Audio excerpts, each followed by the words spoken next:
The Kia Niro has been redesigned for 2023. Still comes in 3 flavors: hybrid, plug-in hybrid electric vehicle, and like we have here, a full electric. Let's take it for a drive. It's time for Family Wheels.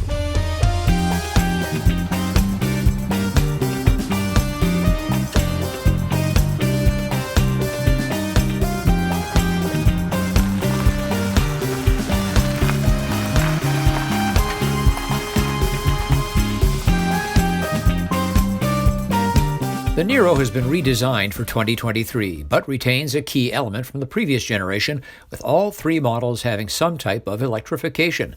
The strategy parallels that of Kia's big sister, Hyundai. Ultimately, the Niro subcompact and Ioniq sedan could be had with a gasoline-electric hybrid, plug-in hybrid, or full battery-electric drivetrain.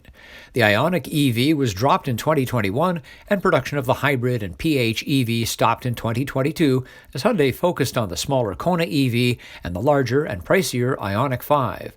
But Kia continues with the trio of drivetrains in the second iteration of the Niro, and I'm glad it does. The Niro fills a niche in terms of size and price, substantially more vehicle than the tiny Soul EV, but less costly than the EV6. Although Kia redesigned the Niro, it really isn't all that much bigger, and yet there is an increase in interior space. They also improved the styling. I love this thing front to back. The other one, the previous Niro, wasn't bad looking at all, but this is quite distinctive. Cleaned up the front end a little bit, and then the C-pillar with the contrasting color is a really distinctive feature, but it's not gimmicky. There are substantial differences in the 3 trim levels available in Canada, and we're talking about a spread of like $8,000. This is the top trim. We're north of 52,000 Canadian here, and it has some really nice stuff. Heated and ventilated seats, which are in kind of a fake leather, I guess you could say. Harman Kardon audio, seat memory, power adjust on the passenger side, rear seat heat. If you want a sunroof, you do have to take the top trim. The long list of goodies also includes a wireless charging pad, wireless Apple CarPlay and Android Auto, power folding mirrors, and controlling a bunch of activities with a smartphone, including digital key and charging schedule with warm-up or cool-down. One option that I recommend for anybody who has an EV, and that is to get the heat pump. It just helps the battery do its job better, and particularly in cold climates. You get that on the top 2 trims. The basic trim, you don't get that. Of the 3 flavors of the Niro, the EV has the most power. 201 horsepower, 188 pound-feet of torque, and that's plenty. It's quite a peppy vehicle. Let's go up one of Vancouver's steeper hills in regular mode. The tires are starting to get away from the car, and I didn't have it all the way to the floor on a fairly steep hill. So what more do you need power-wise? There's a fair bit of lean in the corner, and it is front-wheel drive, so you get understeer. I wouldn't mind taking this on a trip through the mountains. Let's see how the Niro handles our neighborhood bumpy road. It's compact, but it handles the speed bumps and potholes and patches rather well.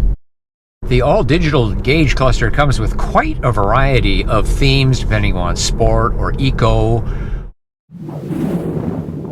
Kia says the Niro EV can go from 10% to 80% in 65 minutes at a 50 kilowatt DC fast charging station. It can accept a higher power level, but does not have the 800 volt architecture of the EV6 or Hyundai Ioniq 5. I use 50 kilowatts as a level 3 benchmark because there are a number of them in my area. If you're not an EV user, keep in mind that charging rates vary widely depending on the station and especially on the vehicle's level of charge, which slows as the battery gets closer to full. Charging at home or elsewhere on a 7 kilowatt, 240 volt level 2 charger requires about 9 hours to go from 10% to 100% according to Kia, but most people will stop at 80 or 90%. There are 2 tiers of soft switches. One includes radio, map, nav, setup, and programmable star button. But the strip of buttons can be switched to climate controls, including temperature, fan, and AC. And switching between them changes the function of the 2 rotary knobs. and you can set one tier as the default, with the functions jumping back to the alternate after a few seconds. It's frustrating and a safety issue. The functions can be reached through the touchscreen, but that's more menu hopping. Instead, I turned off the jump back function and selected the climate controls as the primary tier. Next, I set the star button on the steering wheel to turn the audio system on and off. This, plus the volume, mute, mode, and channel change buttons on the steering wheel, control those functions and leave the center strip to heating and cooling. Another alternative, set the HVAC to automatic. It's sophisticated and does a good job.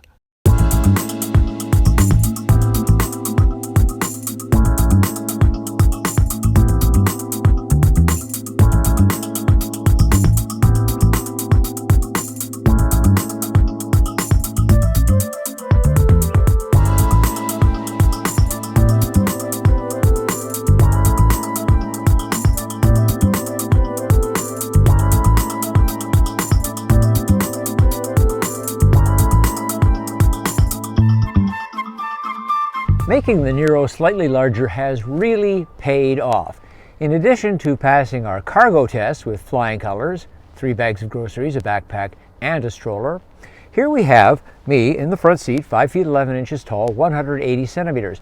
Behind me is the kind of child seat that takes up the most room, rear facing, and I've got room between my knees and the glove box door. Here in the back seat of the Niro at this specification, we have heated seats, the usual HVAC outlets, although no controls, a couple of clever USB ports, one on each side of the seats in front. And a feature that seems to have been taken straight out of the Hyundai Ioniq 5, a 120 volt, 16 amp, 3-prong outlet here. Another familiar resemblance is vehicle to load, or V2L, in which the Niro EV can be a source of electricity for situations such as camping or power outages. The adapter to accomplish this, however, costs an extra $449.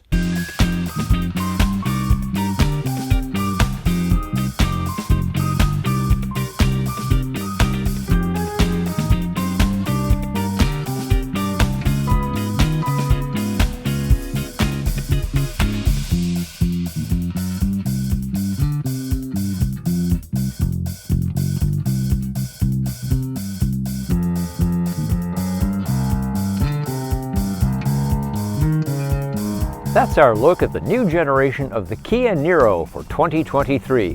What do you think, particularly of this all-electric version? Leave a comment. As always, thanks for watching, thanks for liking, and thanks for subscribing. I'm Richard Detman, and I'll see you next time on Family Wheels.